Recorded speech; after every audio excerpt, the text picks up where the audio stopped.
onde estás a ver-nos neste domingo, 12 de Abril.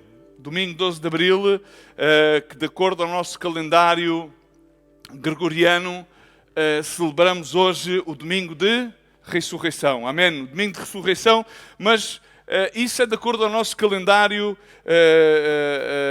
gregoriano, mas nós formos à ordem do calendário judeu, nomeadamente a Páscoa celebra-se no mês de Nissan e o calendário judeu funciona com os ciclos do Sol e da Lua. Cada dia termina no pôr do Sol e começa no pôr do Sol, e nomeadamente a ressurreição de Cristo, de acordo ao calendário judaico, sucedeu ontem, o dia 16 de Nissan, se não estou equivocado, exatamente o dia 17 de Nissan, que toca a um sábado e não a um domingo. A um sábado no nosso calendário, nomeadamente no calendário deles, sim, também um sábado, porque era de sábado para domingo.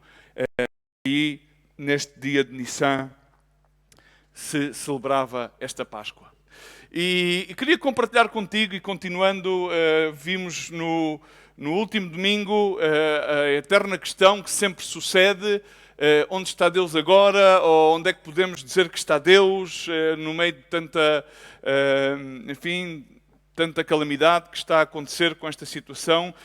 Ao fim e ao cabo, digamos que uma situação que ninguém esperava, uma situação da qual aqueles que conhecem a palavra de Deus sabem perfeitamente que não é uma situação nova, é uma situação que se repete. A nossa geração dizia, não há nada, é sem igual o tempo que vivemos, mas enfim, se nós retornarmos aos princípios de 1900, recordamos então da gripe espanhola, dessa peste que também matou a milhares e milhares. Significa que neste tempo simplesmente estão a ocorrer coisas que já passaram noutro tempo. Mas eu creio que no espaço e no tempo estamos colocados numa temporada, numa estação especial. Para quê? Para que possamos uma vez mais comprovar que o grande Eu Sou continua a ser o maior impacto de todos os tempos. E Ele deseja que a sua igreja faça parte desse impacto. E eu queria levar-te às Sagradas Escrituras, recordando um bocadinho, voltando à sexta-feira, para que cheguemos a este sábado e possamos celebrar todos juntos que Deus não está morto, mas que Deus está vivo. Recordemos que em Mateus 27:38, crucificados com Ele 2 salteadores, 2 ladrões, pessoas com uma má reputação. Eu quero recordar-te que a crucifixão era um método da pena de morte que não foi inventado pelos romanos, não. Nomeadamente, é um método que já tinha sido originário na Pérsia e veio através de Alexandre o Grande e dos cartagineses que os trouxeram posteriormente até aos itálicos, nesta altura, aos romanos, que adotaram este método, que consistia em que estas pessoas, realmente as pessoas, nomeadamente no tempo romano, jamais se poderia crucificar qualquer romano. Eram sempre pessoas de outras etnias, de outros povos. E, nomeadamente, eram aquelas pessoas mais desprezíveis, com os actos mais hediondos. E então, antes de os crucificar, eram flagelados e depois, em seguida, eram crucificados, sendo que muitos nem sequer chegavam à crucificação, senão que durante a flagelação, durante serem chicoteados, tal como foi Jesus Cristo, não suportavam e aí sucumbiam. Segundo isto, para darmos aqui simplesmente um panorama para que possamos entender o título da pregação, porque diz, eu sou entre 2 ladrões, e diz, o eu sou, o grande eu sou, diz, eu sou o maior dos impactos de todos os tempos. Não há nenhuma peste, não há nenhuma guerra, não há nada, inclusive, que fosse virtuoso ou bom, tal como foi Jesus Cristo, que pudesse criar o impacto que já aconteceu há 2000 anos atrás, de acordo ao nosso calendário gregoriano, que foi marcado exatamente e é marcado pelo nascimento de Jesus antes de Cristo e depois de Cristo, e que sem dúvida a crucifixão e a ressurreição de Jesus Cristo é aquilo que cria o maior impacto a todos os níveis, a todas as histórias, para aqueles que creem em Jesus Cristo e o seguem como Senhor e Salvador, e para aqueles que simplesmente não têm meios de refutar cientificamente, historicamente, que isto é um feito, aconteceu. Ele foi crucificado entre dois ladrões e ele ressuscitou ao terceiro dia. Amém. Por isso ele não está morto, ele vive. E esta, a crucifixão, na realidade,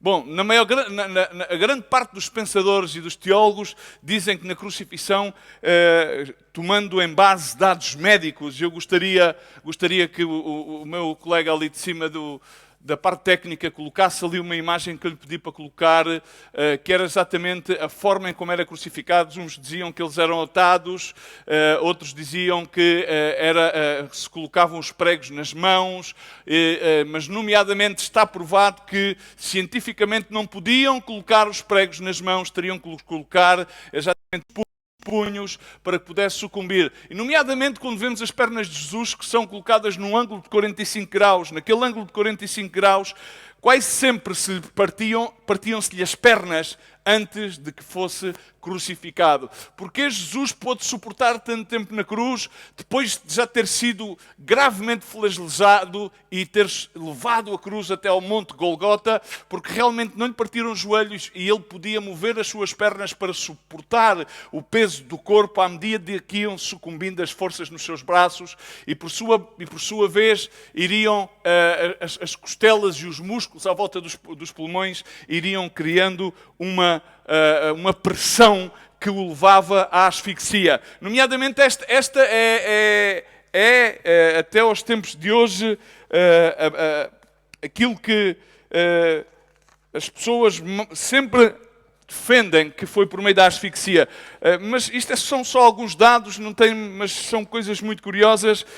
Nomeadamente, diz que um médico legista americano, Frederick Zugby, diz que não foi por asfixia que morreu, mas sim ao contrário, e provou cientificamente. Ele é um médico crente, mas no entanto ele estudou profundamente todos os passos da flagelação e daquilo que é considerado a paixão de Cristo até ao momento da crucifixão, e diz que ele, ao fim e ao cabo, não foi por isso que faleceu Jesus, mas foi ao contrário, foi por um edema pulmonar, que também cientificamente comprova o mesmo. Mas em todo um edema pulmonar ou não, o sintoma da asfixia estava lá. Nomeadamente, há um novo estudo que é apresentado por um médico israeli que também põe em causa esta teoria que foi aceito que morreu de asfixia e coloca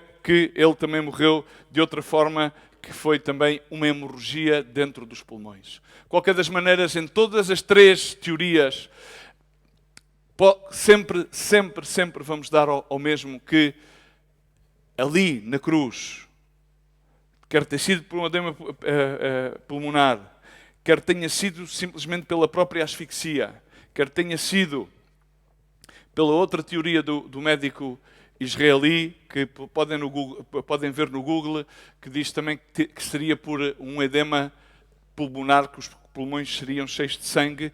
Nas três perspectivas, sempre iria denominar uma coisa, e isso chama-se asfixia.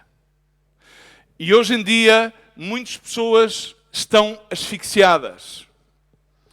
As pessoas estão asfixiadas com a situação que vivemos hoje em dia. Porquê? Porque quando nós ligamos a televisão, somos asfixiados por más notícias.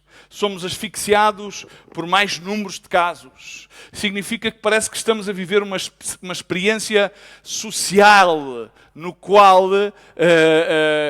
foi instaurado a nossa clausura e ao estarmos fechados, isso de alguma maneira também causa uma asfixia de movimentos. Por isso eu quero que tu fiques com esta palavra asfixia e que possamos ir ao Evangelho de Lucas, capítulo 23, do verso 39 ao 43. E diz que estava um dos malfeitores que estavam pendurados e que blasfemava ele, dizendo, e acompanha-me bem, dizia-lhe, se tu és o Cristo, salva-te a ti mesmo e a nós. Se é uma preposição do futuro condicional. Significa, implicava a condição de que se ele era Cristo, então futuramente teria que salvar-se a ele mesmo, teria que salvar-se também a nós, aos dois ladrões, um e a outro. Então, uma bem nota, futuro. E as pessoas asfixiam-se sempre acerca do futuro. Hoje, ao vermos as notícias, dizemos o que é que será depois destas situações, o que é que acontecerá? E levantam-se-nos umas quantidades de se.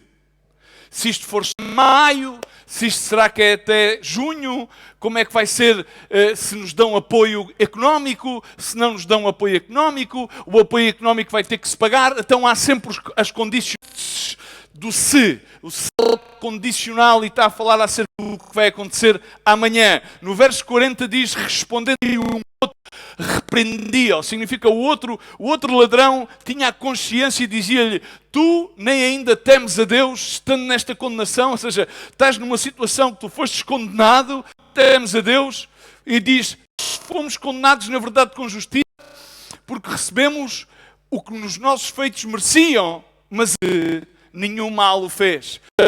Pilatos e Herodes não lhe encontraram luta, mas no entanto escolheu o povo judeu por um lobby de sacerdotes, o qual julgou fora do tempo, julgou pela noite, não podia pela noite, não se podiam mexer, levaram-no até Pilatos, não podendo eles sequer no sábado mexerem-se, certificaram-se que saíram do templo, foram a Pilatos para certificar que iriam pôr uma pedra no sepulcro e não somente a pedra iria rolar, se não queriam pôr lá guardas romanos para certificar que ninguém iria tocar no corpo de Jesus, porque ele não vai ser com os seus discípulos irem o corpo, e conforme ele já anunciava que ele dia ressuscitaria, que ao dia 17 ressuscitaria Jesus Cristo, exatamente como foi comprovado a par dos esforços dados a cabo pela religião. No verso 42 disse Jesus, lembra-te, recorda-te, e aqui implica, diz comigo, passado. Lembra-te de mim quando entrares no teu reino. E normalmente, nas nossas vidas, aquilo que nos leva a asfixiar-nos é a nossa condição entre o passado e o futuro. Mas Lucas 23, 43, disse-lhe Jesus a este homem, já te digo que hoje significa agora estarás comigo no paraíso. Hoje mesmo, nesta fração de tempo, tu vais estar comigo no paraíso. Não é uma questão de se, não é uma questão de que me recorde, que me lembre, que olhe para trás, mas é uma questão para analisar agora. Um ladrão diz se, futuramente. Outro diz, lembra-te de mim, passado. Jesus Cristo disse hoje. A maioria das pessoas hoje em dia crucificam-se, e gostaria que tu colocasses esta frase para que as pessoas, através das redes, através dos meios que nos possam ver, possam tomar nota. A maioria das pessoas crucificam-se, entre parênteses, sufocam-se entre as suas dúvidas sobre o amanhã e os seus arrependimentos de ontem, do passado. E Jesus hoje quer oferecer-nos paz e salvação. Hoje, não acerca de ontem, dos teus arrependimentos de ontem, nem acerca das tuas incertezas do como é que será que vai ser, se as coisas correrem desta maneira. Ele diz, não, hoje eu quero dar-te paz, hoje eu quero dar-te salvação. Quero levar-nos a uma escritura no tempo de Elias, no qual, em 1 de Reis 18, 21, diz que Elias chegou-se diante de todo o povo e diz, até quando tu cocheareis, noutras versões bíblicas, até quando andareis entre dois pensamentos. Se o Senhor é Deus, seguiu. E se Baal, seguiu. Porém o povo não respondeu nada. Não é acerca dos arrependimentos do teu passado, nem é acerca das pressupostas condições do possível futuro de amanhã. Mas é até quando tu andarás entre o passado e o futuro e perdes o milagre que Deus quer fazer na tua vida hoje. Hoje. E o milagre que Deus quer fazer na tua vida hoje, então dará esperança para as incógnitas do futuro. Porque tu então entenderás que tudo está debaixo do seu poder, da sua soberania. E aqueles que estão em Cristo Jesus, todas as coisas lhe servirão para bem. Se as coisas correm bem, vai ser para bem. Se as coisas não correm tão bem, também vai operar justiça, salvação, redenção para bem àqueles que foram chamados conforme ao seu propósito e amam a Deus. Mas para que nós possamos entender a perspectiva do passado e do futuro, eu queria dar perspectivas bíblicas, perspectivas escriturais acerca do amanhã. Jesus Cristo, no Sermão do Monte, falou acerca do amanhã e disse àquelas pessoas, disse a ti e a mim, para que nós não tivéssemos inquietos acerca daquilo que iríamos comer ou beber ou vestir. Porque todas essas coisas as demais pessoas procuram, mas o vosso Pai Celestial sabe que necessitais destas todas. E disse, buscai primeiramente o reino de Deus e a sua justiça, e todas essas coisas vos serão por acréscimo acrescentadas. Verso 34 diz, não vos inquieteis, pois, pelo dia da manhã, porque o dia de amanhã dará de si mesmo, basta a cada dia o seu próprio mal. Basicamente, Jesus Cristo estava a dizer, não te inquietes, não estejas ansioso. As incógnitas do se isto ou se aquilo estão baixo poderosa mão de Deus. Paulo escreveu aos Filipenses também dizendo-lhes, não estejais inquietos por coisa alguma. Antes de mais, como um filho de Deus, apresenta as tuas petições para que elas sejam conhecidas diante de Deus por meio da oração. Primeiro, orar a Deus, dizer, Senhor, estou aqui, não sei acerca do amanhã, não posso negar que o amanhã me traz importúnio à minha vida, me traz questões, muitas das vezes faz-me sentir inseguro, muitas das vezes faz-me sentir frágil, mas eu quero suplicar-te e agradecer-te acerca do amanhã, porque quer seja que seja o dia da manhã, melhor ou pior, eu sei que tu cuidarás de mim. Amém? E isto é, na realidade, a perspectiva bíblica acerca do amanhã. Muitas mais. Vimos aqui falando acerca de 1 Pedro, quando vimos há 2 fins de semana atrás, de que Deus está, no fundo, a levar que a sua igreja desperte, que as pessoas despertem e deixem a sua autossuficiência para viver baixo o poder da mão de Deus. Diz em 1 Pedro 5:7, lançando sobre ele toda a vossa ansiedade. Porquê? Porque os dias são maus. Porquê? Porque estamos a viver no meio de uma pandemia que dizima pessoas por todo o lado? Não. Porque Ele tem cuidado de nós, seja qual seja o dia de amanhã. Amém? É tremenda a perspectiva do amanhã. Agora, temos o amanhã e temos o passado. Costuma-se dizer no ditado popular, as pessoas que não vivem na Serra da Estrela, nomeadamente que é dos únicos sítios no nosso país onde costuma nevar, então as pessoas aqui, por exemplo, na região de Lisboa, no Algarve, viram-se umas para as outras quando se põe a questão de se e diz, se cá nevasse, fazia-se cá ski, mas como não neva, temos que ir à Serra da Estrela. Ok? Então, isso significa, aqui não neva, mas vamos ver, significa, a questão está, é independente que neva ou não neva, uma coisa temos por seguro, é que Deus está connosco, amém? Mas, a questão do passado, às vezes o passado arrelia-nos, as pessoas dizem, bom, é que eu fiz isto, é que eu disse isto, tive uma má atitude, estou arrependido, não estou arrependido, mas, ou seja, enfim, tem várias, e deambulam muitas vezes no seu passado. Mas em Hebreus 10,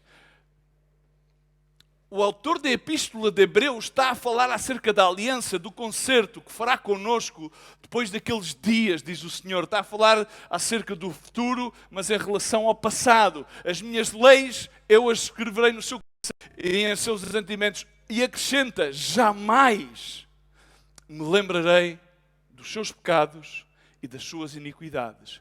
Ora, onde há remissão destes, já não há mais oblação pelo pecado. Uma das tradições no Pesach era quando se preparava, então, os alimentos de uma forma seder, kosher, os pães ázimos, onde se fazia o sacrifício instaurado pela lei em Moisés, do Pesach para o povo judaico, que significava passar por cima, ser livres da opressão de Egito. Tinha que haver um sacrifício. E continuamente o sacerdote sacrificava continuamente uma vez ao ano para haver remissão dos pecados das pessoas. E normalmente nós recordamos no passado, às vezes recordamos do passado de uma maneira, enfim, lembrar-nos das grandes coisas que passaram, mas muitas das vezes o passado atormenta-nos mais pelas coisas más que nós fizemos. E aquilo que Deus, na sua perspectiva escrita, a perspectiva da Escritura acerca do passado é: não te lembres mais, eu jamais me vou lembrar dos seus pecados e das suas iniquidades. Isto significa perdão.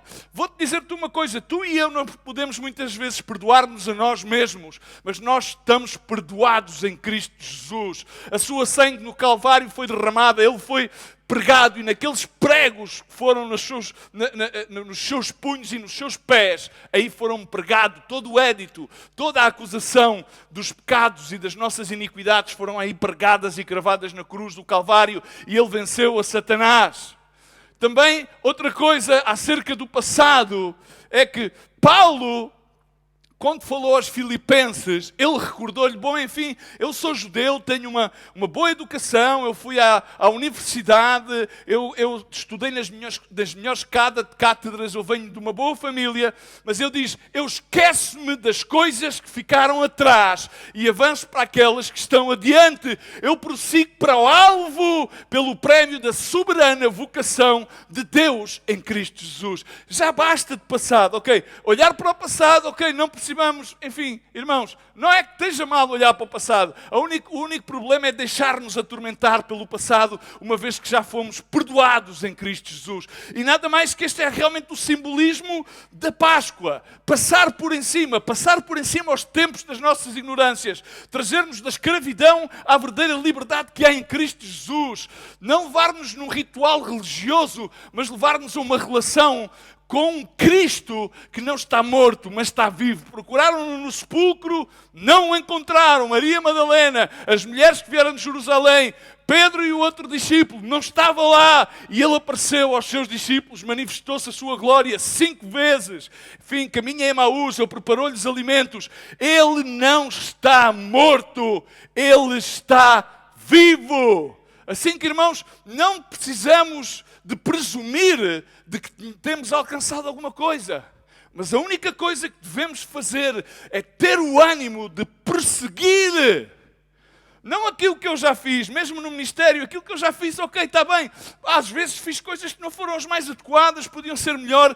Podemos aprender com o passado, mas não ficar com o passado. O passado é um memorial que nos dá a firmeza para que possamos prosseguir para o futuro. Isaías recorda isto, falando acerca da vinda de Jesus Cristo, e diz ao povo de Israel: não se lembrem mais das vossas coisas passadas, não considerem as coisas antigas, porque eles estavam ali ancorados no passado, na glória, nas suas tradições. E eles dizem: eis que eu faço uma coisa nova.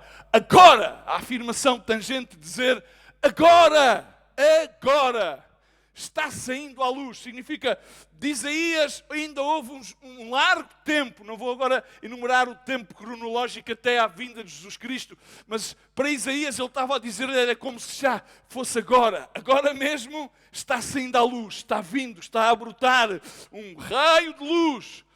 E diz: vocês porventura não percebem? E então fala acerca do caminho. Jesus Cristo disse: eu sou o caminho, a verdade e a vida, ninguém vai ao Pai senão por mim. E então diz: eis que eu porei um caminho no deserto e rios no ermo. Amém? Ele é um Deus de promessas. Ele é um Deus de milagres, diz o louvor. Ele é um Deus que abre um caminho no deserto.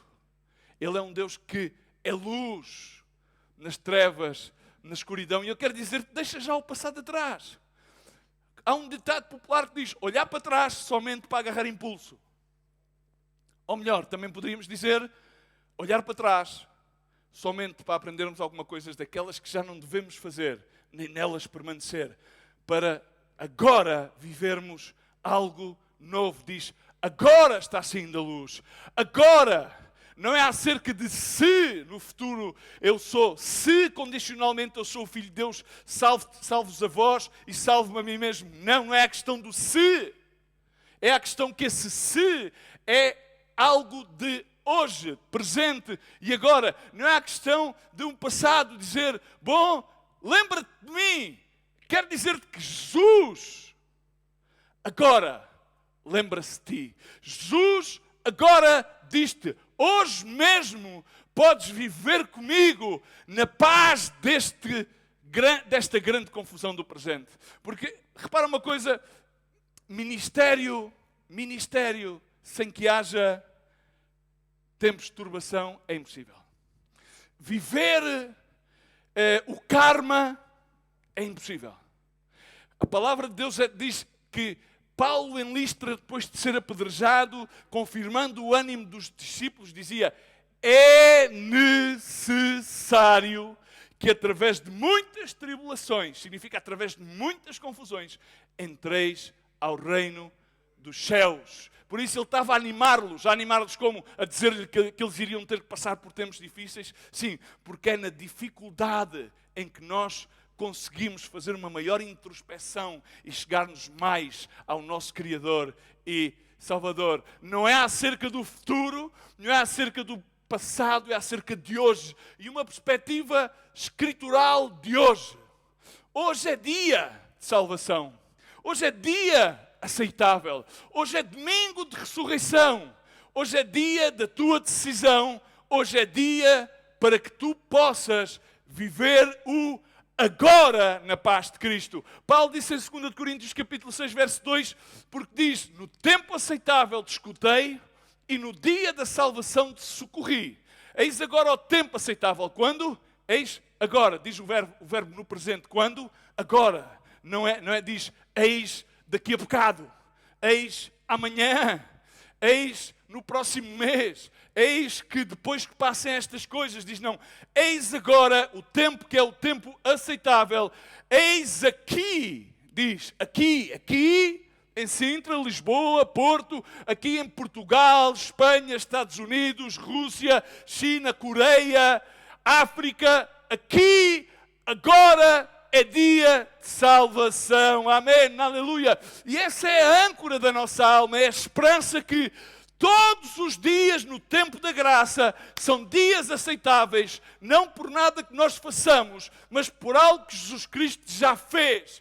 Foi que Ele foi à cruz do Calvário, baixou ao Hades durante o sábado, fez uma obra maravilhosa, arrebatou as chaves da vida e da morte. Ao terceiro dia ressuscitou, permaneceu 40 dias e 40 noites com os seus discípulos, ensinando-nos acerca do reino dos céus e depois deixou-nos a sua presença.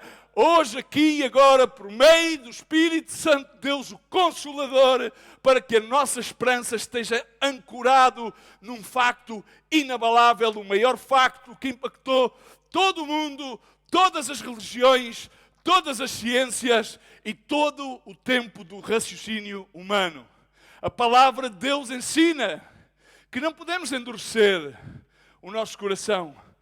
Não nos podemos deixar ser enganados pelo pecado. E estava a escrever isto exatamente ao mesmo povo que celebrava a Páscoa. O autor da Epístola de Hebreus escreveu a um povo que ainda hoje, tradicionalmente, cumpre quando estão em Israel, Eretz Israel, aqui Israel, eles cumprem os 7 dias tradicionais da Páscoa, levando a cabo todo o cumprimento, que de acordo às normas Seder, os alimentos pesados, o pão ázimo, o sacrificar um cordeiro, continua exatamente a fazê-lo. E quando estão fora de Israel, de acordo à lei levítica, diz que eles têm que o fazer 8 dias e eles continuam a fazê-lo. E aqui o autor de Hebreus, no capítulo 3, no verso 12, diz: vede, irmãos, que nunca se achem qualquer de vós um perverso de coração. Quando nós pensamos na palavra perverso coração, pensamos provavelmente em ações que provêm do coração, que podem ser as mais hediondas. Sei lá, por exemplo, inveja, sei lá, por exemplo, muitas coisas, que agora mesmo não é aquilo que eu quero trazer-te nesta mensagem. Mas a perversidade de coração está ancorada, de acordo à palavra de Deus, sobre agora, na incredulidade que nos afasta de Deus. Aquela escritura, e conforme diz a palavra de Deus, eu sou o mesmo ontem, hoje e pelos séculos. A minha palavra é a mesma ontem, hoje e pelos séculos. Esta palavra é para ti e para mim. Não haja incredulidade do nosso coração para nos desviarmos de Deus. Diz, exortai-vos. Irmãos, exortai-vos, muitas vezes as pessoas pensam que exortar é chamar a atenção. Não, diz, exortar é animar, encorajar a ti. Eu quero encorajar-te a ti, encorajar-me a mim, falar à tua vida, falar à minha vida. Não agora, mas que possamos fazer todos os dias, durante o tempo que se chama, diz a palavra de Deus, hoje, diz comigo, hoje, para que nenhum de vós se endureça pelo engano do pecado. Assim que animemo-nos uns aos outros, conforme também diz a Escritura, consideremo-nos uns aos outros, estimulando-nos, exortando-nos, encorajando-nos a estar em obras e obras de fé, que não encontremos incredulidade no nosso coração. Podemos pecar. A grande diferença entre o impio e o pecador é que o impio cai e fica prostrado. Aquele que é justificado pela sangue de Jesus Cristo cai e se levanta, porque ele foi redimido, ele foi justificado. Em Hebreus 13, 8 e Êxodo 3, 14, agradecia que me colocasse os versículos ali, diz, o mesmo autor da Epístola dos Hebreus, no capítulo 13, no verso 8, diz comigo, Jesus Cristo, diz aí em casa, é o mesmo. Ele é o mesmo. Ontem significa passado. Assim que no passado, quando tu andavas perdido, ainda errante, morto nos teus pecados, Ele te amou. Ele te amou, Ele te chamou para o seu presente, para o dia de hoje, no teu passado. Por isso Ele era o mesmo ontem, Ele é o mesmo hoje e Ele será sempre o mesmo eternamente, por todos os séculos. E em Êxodos 3,14, quando Deus chama a Moisés e comissiona-o para levar uma mensagem ao faraó, Ele diz-lhe, respondeu Deus a Moisés, questionava, bom lá, agora vou lá e digo o quê? O que é que eu digo? Ele tratou de justificar-se que ele era meio gago, e enfim, ele disse, não te preocupes que eu vou-te dar aqui Arão, o teu irmão, ele vai contigo. E eu também vou. Até o que é que eu digo? Tu dizes-lhe, olha, diz-lhe, eu sou o que sou. Eu sou, diz comigo, eu sou o que sou. O eu sou o que sou, disse isto, disse mais. Assim dirás aos olhos de Israel, aos olhos de todo o povo que crê em Cristo Jesus. E todo aquele que ainda tem dúvidas, e todo aquele que ainda deambula entre o passado e o futuro, entre dois pensamentos, não fiques como ficou aquele povo ante Elias que se calou, mas decide-te, porque o eu sou enviou-me a ti. O eu sou colocou-me aqui, hoje, neste dia, dia aceitável, e ele diz, eu sou aquele que sou, e aquele que é, não era, nem será. Ele é. Amém? E essa é a grande diferença. Não é o sou, eu fui, não, eu fui, ou eu era, não, ou eu serei. Deus é. Hoje, agora. Agora, o grande problema é quando tu vives no passado. É difícil de viver no passado. Sabes porquê? Deus já não está aí. Porque o seu nome não é eu estava. Eu estive com o meu povo. Eu estive com o meu povo, não. Agora, quando vives no futuro, sempre bom, as pessoas às vezes fazem tudo a pensar no futuro, tudo com uma perspectiva de futuro. E muitas das vezes eu não digo que não tenhas uma perspectiva, é bom pensar acerca do futuro, é bom estar preparado e avisado, mas não viver nessa ansiedade acerca do futuro. Porque é difícil viver nessa ansiedade, sabes porquê? Porque o nome de Deus não é eu serei. Agora, quando tu vives neste presente, quando tu vives no agora, no hoje, então, diz a palavra do Senhor que Ele está porque Ele é. Eu sou agora. Agora é tempo aceitável. Eu sou agora, porque eu sou o mesmo que antes fui e que depois será. Mas a tua condição muda no hoje, muda no agora, muda na tua decisão, não do amanhã, mas na tua decisão do hoje. Agora eu sou, e o eu sou quer causar um impacto na tua vida tão grande como o impacto causou naquele então, quando foram à procura dele, àquele sepulcro de José de Arimateia, e não o encontraram. Quando nós lemos a descrição da ressurreição de Cristo, vimos que, enfim, Maria Madalena foi a primeira a lá chegar. Em seguida foram Salomé, Maria, mãe de Tiago. Em seguida foram outras mulheres. Em seguida foram outros discípulos. E elas iam pensar acerca do futuro, quem é que nos vai mexer a pedra do sepulcro? Porque elas queriam ir tomar o corpo do Senhor, de acordo às tradições. Mas quando elas lá chegaram, diz a palavra de Deus, já lá não estava a pedra. Mas elas iam, é que tu amanhã, tu estás a preocupar-te como retirar o problema da tua vida, essa pedra, amanhã. Mas a questão é se tu confias no Deus de agora, se tu tomas agora a Jesus, se tu tomas e aceitas o milagre de hoje da tua vida, porque enquanto tu te preocupas com o teu futuro, não consegues desfrutar da presença do Deus, eu sou agora, hoje, a minha palavra é em ti, a minha palavra é a salvação em ti, a minha palavra é a esperança para ti, agora, hoje, para que amanhã, quando tu chegues ao dia da manhã, esse dia da manhã já tomou conta do seu próprio dia, ele já veio dessa mesma maneira conforme escrevemos, mas quando lá chegares, essa pedra que tu já não estás a preocupar, porque tu estás centrado no dia de hoje, de agora, com o eu sou de agora, quando tu chegas a pedra já está removida. E quando vais à procura daquele memorial do corpo, para que tu participes a fazer alguma coisa, Deus diz, não é faz falta que faças nada, porque não te esqueças que Ele disse, conforme Jonás teve 3 dias no estômago da baleia, assim eu terei na terra, mas ressuscitarei ao 3º dia. E ele não estava.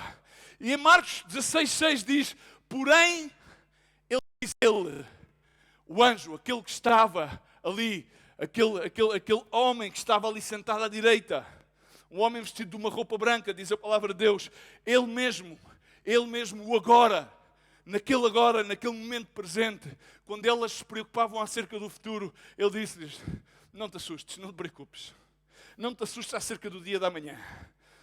Procurais a quem é Jesus, o Nazareno, o que foi? Era Jesus, o Nazareno, que estava a falar com elas. Aquele que foi crucificado, foi. Passado, já foi crucificado. Então ele diz, bom, quer dizer-te agora presentemente que já ressuscitou. Já não está aqui.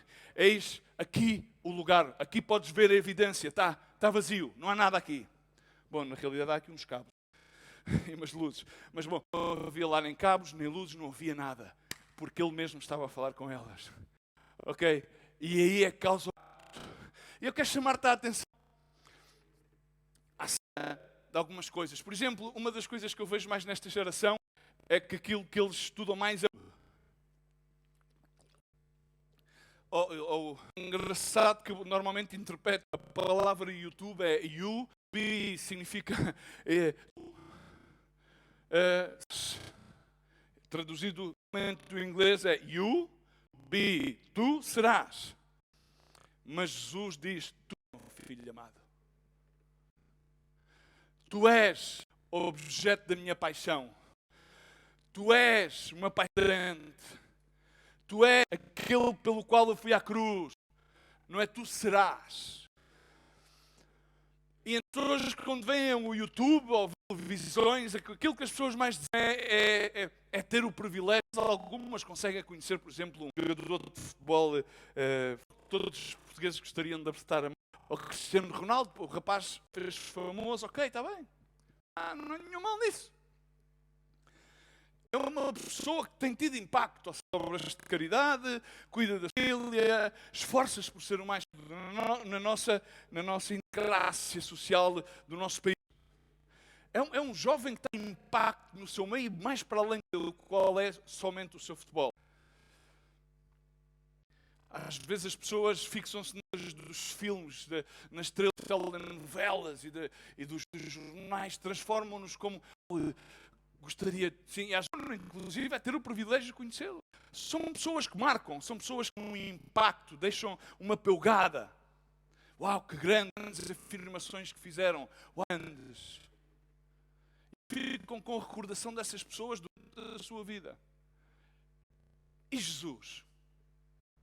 Qual é que é o impacto de Jesus? Quando Jesus aparece, ele causou um impacto tremendo. Olha, repara uma coisa, lá Jesus, mas depois apareceu, porque ele apareceu primeiramente a Maria Madalena, 5 aparições. E ele vai dizer aos meus discípulos que estão numa situação de medo. Estão numa situação de medo acerca do futuro, questionavam o seu passado, disseram na realidade, e depois apareceu aqueles dois que iam ao caminho a Maús, que também consideravam o passado, dizendo, bom, mas é que ele disse que ele era o libertador de Israel e eles estavam à espera de um rei que viesse tirar o poder aos romanos e viesse estabelecer o reinado de Israel. E questionavam-se acerca do seu passado, enquanto apareceu-lhes uma pessoa, começou a conversar com eles e eles não entenderam quem é. Mas à medida que começou a falar com eles, eles então viram que era Jesus. Porque eles também estavam preocupados, agora vai ser, o que é que vai ser de nós agora? Ele já foi sepultado, foi crucificado, o que é que vai acontecer? E ele estava ressuscitado, ele já lá não estava.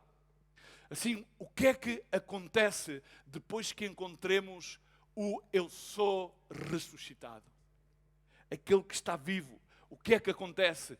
Será que nos vai deixar o mesmo impacto que estas estrelas, que estes grandes homens? Vejamos uma coisa, todos vocês creio que conhecem ou ouviram pelo menos falar, ou se não, estão a estudar acerca dele e já estudaram, por exemplo, em filosofia, acerca de Sócrates. Sócrates, na Grécia Antiga, ensinou por 40 anos. Platão, outro grande filósofo, por 50. Outro grande filósofo que deixou marcado, por exemplo, Aristóteles. Falo de pessoas da época antiga. Marcaram. Tu hoje vais estudar a disciplina de filosofia no liceu e tens que estudar Sócrates, Platão e Aristóteles. É a base de toda a filosofia. Não há nenhum filósofo moderno que não esteja ancorado naquela base dos primeiros pais da filosofia grega. Jesus Cristo ensinou somente por 3 anos. 3 anos. Comparados com a soma dos anos que ensinaram estes 3 filósofos, com uma filosofia, significa filosofia é ideal, uma forma de pensar, é um pensamento. Os 3 anos de Cristo tiveram mais impacto em todos os tempos do que os 130 anos de filosofia de grandes pensadores. Porque a filosofia de Cristo assentou-se num pensamento. Que ele não teve que aferrar-se à sua divindade, senão que ele em forma de homem tomou, humilhou-se a si mesmo à morte e morte de cruz, pelo qual Deus deu o seu nome, que é sobre todo o nome, pelo qual todo o joelho se dobrará e toda a língua confessará. Os que creem, os que não creem, confessarão que ele é Rei e Senhor. Significa que podíamos dizer que aqueles 3 anos de ministério abalaram com a filosofia de todos os tempos. Inclusive, deixa-me dizer-te que há muitos filósofos que têm uma filosofia ancorada nas Escrituras, porque é a única coisa que é tangente, objetiva e verdade. Jesus influenciou o nosso mundo e quer influenciar a tua vida hoje. O que é que pode acontecer quando Jesus aparece na tua vida? Ele apareceu aos seus discípulos em João 20, 19 a 22, uns versos mais, para que possas entender esta mensagem de Deus para ti, agora, não ontem, não amanhã. Diz que chegou, pois, a tarde, aqui é o primeiro dia da semana, aquele dia, o dia da ressurreição, e estavam-se fechadas as portas onde estavam a casa dos discípulos, porque diz, ele tinham medo dos judeus e tinham-se juntado. E então chegou Jesus, pôs-se no meio deles e disse-lhe: paz seja convosco. O que é que Jesus te traz quando Ele aparece à tua vida hoje? Ele quer dizer-te: paz seja contigo. Não te preocupes acerca da manhã. Agora, paz seja contigo. E dizendo isso, diz: a minha evidência, mostrou-lhes as mãos e o lado, de sorte que os discípulos se alegraram vendo que era o Senhor. Disse-lhe, pois, Jesus outra vez: paz seja convosco. Porque ainda, apesar que tinham visto, ainda havia dúvidas. Porque às vezes nós vemos as coisas e vemos milagres e vemos que na nossa vida já aconteceram no passado e às vezes perdemos o milagre do presente porque fixamos os olhos no milagre do passado e estamos a pensar no milagre do futuro quando Deus quer fazer o milagre hoje. E agora, o eu sou de agora, não o eu era ou o eu serei. Então Ele diz: paz seja convosco. E diz-lhes, assim como o Pai me enviou, também eu vos envio a vós. Amém. Outra. Quando Deus aparece na tua vida, Ele dá-te paz, Ele confirma essa paz e Ele agarra, ensina-te para enviar-te a ti. Como o Pai a mim me enviou, eu vou vos enviar a vocês. E depois, tendo dito isso sobre eles, diz, recebei o Espírito Santo. Quando Jesus apareceu aos seus discípulos, causou tal impacto àqueles homens que estavam com medo. Tinham incertezas. Tudo ficou diferente. Qual foi a diferença? Mas antes de irmos às diferenças, de uma maneira rápida, eu queria que me pusesse ali aquelas 3 regras. Regras simples. É que Jesus sempre aparece quando as coisas estão um desastre, quando as coisas parecem não ter solução. Eu quero que te lembres daquele ditado que diz: é sempre mais escuro antes que amanheça. Porque a noite é escura. Mas quando o sol irradia, dissipa-se a noite. E agora, Jesus sempre aparece porque Ele entende as lutas que tu e eu estamos a enfrentar.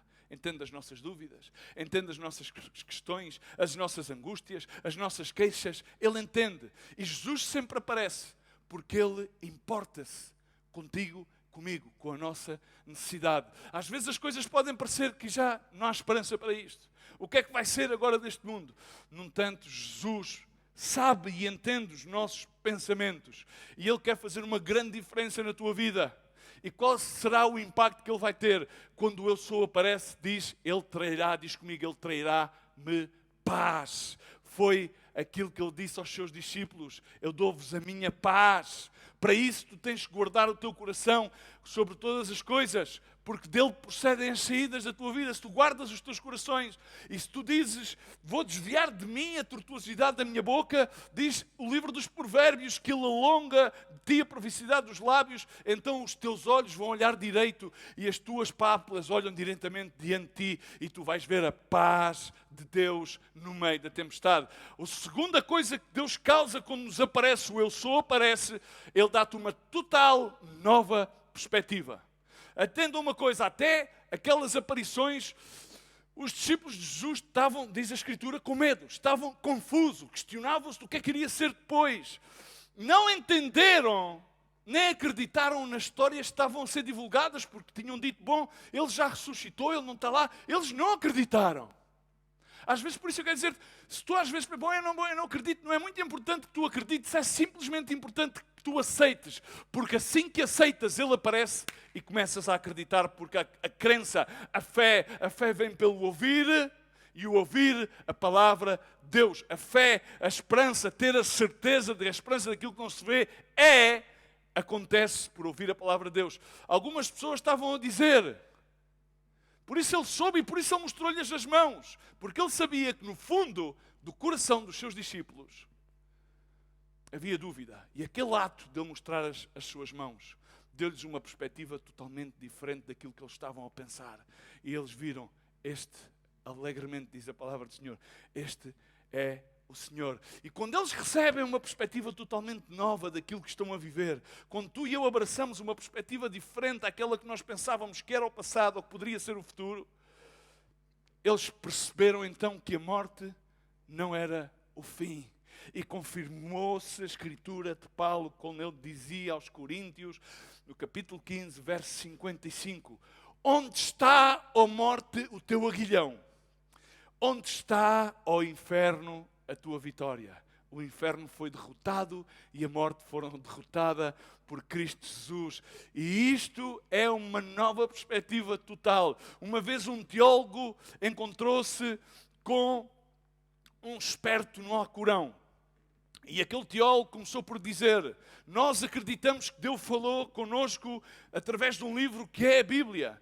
E aquele professor muçulmano respondeu dizendo-lhes: acreditamos que o nosso Deus falou connosco no livro do Alcorão. Então o outro teólogo disse-lhe: acredito que Deus visitou este planeta na pessoa de Jesus Cristo. E o professor muçulmano respondeu: acredito que Deus se revelou no profeta Muhammad. Então o teólogo disse-lhe: acredito que Jesus Cristo morreu para o seu povo. E então o professor muçulmano respondeu-lhe: acredito que Muhammad morreu por seu povo. Então Rimer, este homem, acrescenta: acreditamos que Jesus provou a sua afirmação ao voltar, ao ressuscitar da sepultura. E então o professor muçulmano respondeu: bom, nós não temos nenhum registro do nosso profeta após a morte. E a grande diferença da verdadeira vida em Cristo Jesus é que o maior impacto da vida de Jesus Cristo, a maior história que se escreve não é o antes, foi o agora, porque é aquilo que vai mudar, aquilo que está por vir, que é pela eternidade. A maior história ainda se está a escrever. Ela pode escrever-se agora na tua vida. Quando Marta abordou Jesus Cristo acerca de seu irmão Lázaro estar morto, e Jesus Cristo falava-lhe acerca da ressurreição e da vida, vejamos, disse-lhe Jesus: eu sou a ressurreição e a vida. Quem crê em mim, ainda que esteja morto, viverá. Amém? Tu mesmo que estejas ainda nesse estado de morbidade, a pensar sobre o passado, sobre o futuro, será que é verdade? Será que não é verdade? Então Ele vem para ti e diz: todo aquele que crê, vive. E em mim nunca morrerá.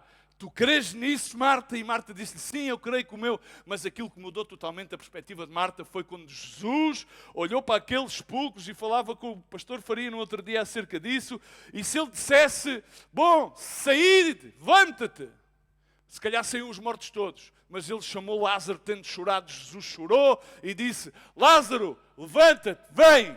E aí saiu Lázaro. E Jesus quer dizer-te hoje a ti, chamando por nome: levanta-te e vem a mim. Não o eu era, mas o eu sou de agora, que tem uma palavra para ti hoje. Porque quando eu sou aparece à tua vida, Ele vem dar-te um novo propósito. Por isso Ele disse aos seus discípulos: assim como o Pai me enviou, eu também vos envio a vós. Ele disse depois, posteriormente, estando com ele, no livro do Atos dos Apóstolos: é necessário que permaneceis aqui no cenáculo, no aposento alto, para que recebais poder. Quando eu sou aparece à tua vida, então os teus esforços já não valem de nada, as tuas tentativas já não valem de nada, porque tu não vais poder alcançar o amanhã por ti mesmo, mas sim pelo poder do Espírito Santo na tua vida, que se aperfeiçoa. Quando eu sou aparece à tua vida, Ele dá-te poder. Por isso Ele disse aos seus discípulos: tendo havido isso, eu sopro sobre vós o meu Espírito Santo. O Espírito Santo é aquele que nos dá o poder de entender o Cristo ressuscitado. O Cristo não de ontem, de uma fábula, de uma tradição judaica, hebraica. O Cristo de hoje, que é para toda a criação, para que tu possas crer nele. Sabes porquê? Porque esse Espírito Santo que Deus nos dá é o mesmo Deus, Pai, Filho e Espírito Santo. É o Espírito da consolação, é o Espírito da verdade, que vai guiar-te toda a verdade, independentemente das tuas questões.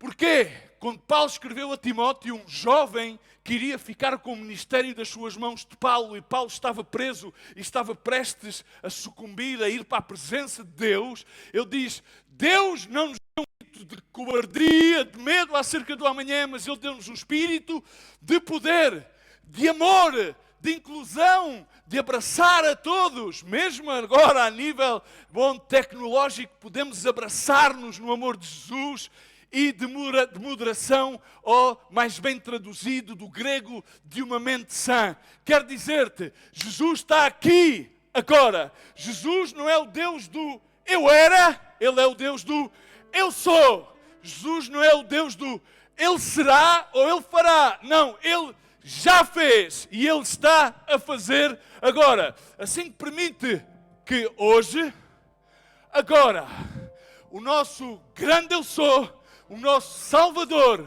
ressuscitado, tenha um caminho dentro do teu coração, o caminho que Ele inaugurou. Porque senão, diz a palavra de Deus, se esse Cristo não ressuscitou, toda a nossa pregação está vazia. E assim também a nossa fé está vazia.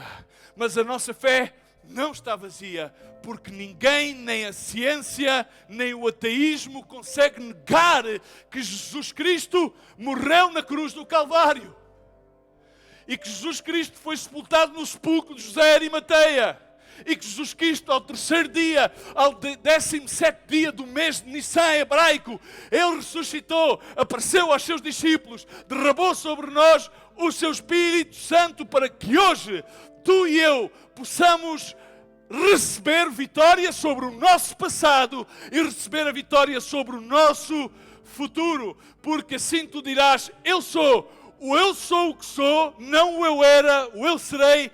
Diz-te hoje a ti aí em casa, diz-me a mim, hoje é tempo favorável, hoje é tempo de salvação, hoje é tempo que Deus te socorra e eis aqui e agora o tempo aceitável, assim que simplesmente recebe a tangente verdade do Deus vivo, que não está pregado numa cruz, esteve, faleceu, foi sepultado, ressuscitou e vive agora para ti e para mim, para perdoar-nos do nosso passado, para erradicar toda a acusação contra ti e contra mim e para trazer-nos uma viva esperança, uma grande salvação, porque Ele então, quando tu recebes hoje e agora, Ele será sempre contigo. E se Deus é contigo, quem contra ti? Pai, no nome de Jesus Cristo, Senhor, hoje celebramos o Teu nome. Tu és o grande eu sou. Tu és o Deus vivo, o Verbo feito carne. Senhor, Tu manifestaste a Tua glória, Tu continuas a manifestar a Tua glória. Não permita que estejamos asfixiados entre os arrependimentos do nosso passado e os desejos do nosso futuro. Senhor, permite que hoje tomemos uma decisão. E essa decisão é de permitir que Tu venhas e tomes o Teu lugar nas nossas vidas e que possamos hoje viver o maior milagre, que é o milagre da salvação, o milagre da redenção, porque Tu, o grande eu sou, o Deus de agora, vens resgatar-nos a vida para que para sempre sejas conosco. E esta é a nossa fé, este é o Evangelho que nós pregamos, que Jesus Cristo foi ressuscitado, Ele foi sepultado, venceu a vida e a morte, indo ao Hades, ao terceiro dia ressuscitou, permaneceu por 40 dias e 40 noites com os seus discípulos, e ao ascender ao alto, deixou-nos o seu Espírito Santo Consolador, e Ele é o nosso fiel advogado, sentado à direita do Pai. Ele está a orar por ti e por mim agora, para que o seu milagre seja realizado hoje, dia de ressurreição, dia de vitória, no nome de Jesus. Recebe esta palavra para a tua vida. No nome de Jesus, recebe salvação. No nome de Jesus, repreendemos acusação. No nome de Jesus, repreendemos remorso e agradecemos o fruto digno de arrependimento pelo qual muitos hoje estão a receber a Cristo, o Deus vivo, o Deus do agora, o Deus do poder, e estão a ser tocados pelo Espírito Santo e já não vão ser os mesmos. Já não vão deambular em vãs filosofias humanas, mas na única filosofia, na única verdade que mudou todos os tempos e para todo o sempre. Jesus Cristo, um ministério de 3 anos, a consumação da vitória em 3 dias. Aquele que viva e reine eternamente na tua vida. No nome de Jesus. Que Deus te abençoe. Assim que vamos terminando louvando, dizendo que Ele é aquele que abre caminhos no deserto, que Ele é aquele que traz a luz na escuridão. E vamos terminar com esta frase dizendo: Ele é hoje, aqui e agora. Ele é o nosso Deus. No nome de Jesus. Amém.